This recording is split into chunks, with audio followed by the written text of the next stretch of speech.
Euh, Paolo, déjà la première question, alors c'est un accomplissement de sortir ce maillot, ça doit déjà être une fierté je suppose.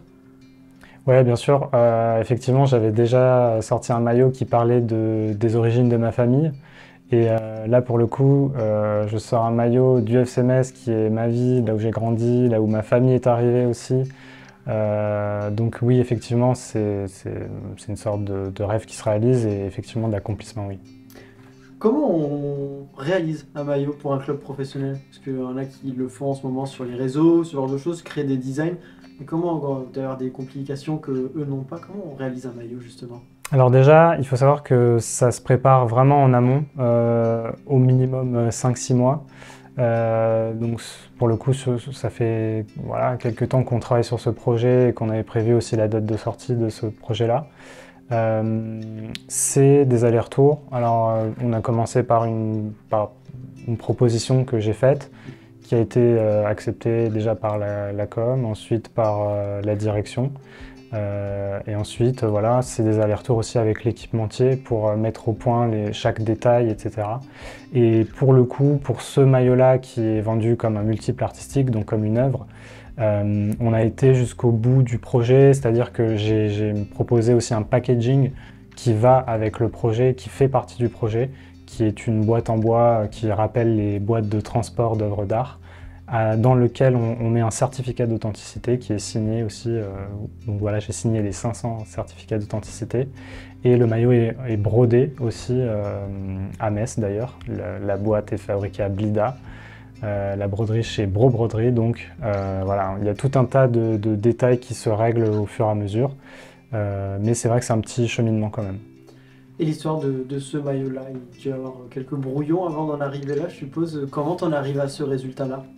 En fait, il y avait différentes pistes parce que c'était une volonté à la fois de ma part et à la fois de la part du club aussi de réaliser un maillot spécial ensemble. Parce que voilà, dans mon background, j'ai aussi ce travail sur le maillot.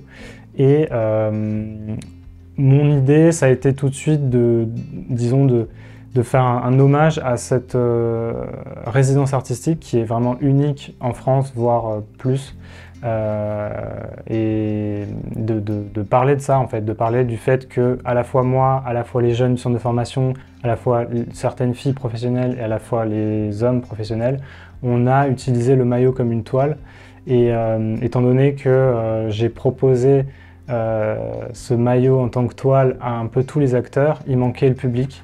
Donc l'idée c'est que voilà, on propose une toile quasi vierge au public et ça amène aussi la créativité de chacun à pouvoir voilà, s'exprimer sur ça, quoi. L'accomplissement de tout ça, c'est déjà qu'il a été, qu'il existe, mais aussi il va être porté par les joueurs pour le match face à Lyon. Ça aussi, ça va être particulier pour toi. Oui, c'est vrai que c'est bien de faire des projets, mais c'est encore mieux quand ils sont activés. Donc je pense que c'est une bonne chose qu'il soit porté au moins une fois dans un match. C'est vrai que c'est un maillot un peu spécifique où on a travaillé les détails avec notamment un badge spécifique qui a été accepté par la Ligue. Donc on ne peut pas le porter à tous les matchs, mais une fois en tout cas, c'est assez symbolique et je trouve que c'est très important, oui. Tu vois, dans la présentation, on voit Kevin Endoram, Georges Mikosadze, Guillaume Ditch. Ça a été quoi le retour à eux justement sur ce maillot? Alors, je pense qu'ils ont bien aimé parce que les pros ensuite ont commencé à l'acheter, même à l'aveugle. Donc le retour était plutôt positif. Et puis Kevin Endoram est aussi un fashionista, donc je pense que ça lui plaît ce genre d'objet.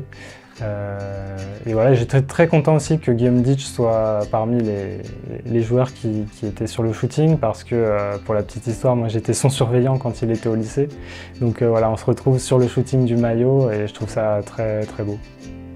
Et enfin, est-ce qu'il va y avoir d'autres projets après celui-là? Je suppose que la saison n'est pas terminée, il va encore y avoir d'autres choses. Tu as déjà réalisé pas mal de maillots, tu as vu pas mal de sections, les féminines, les jeunes.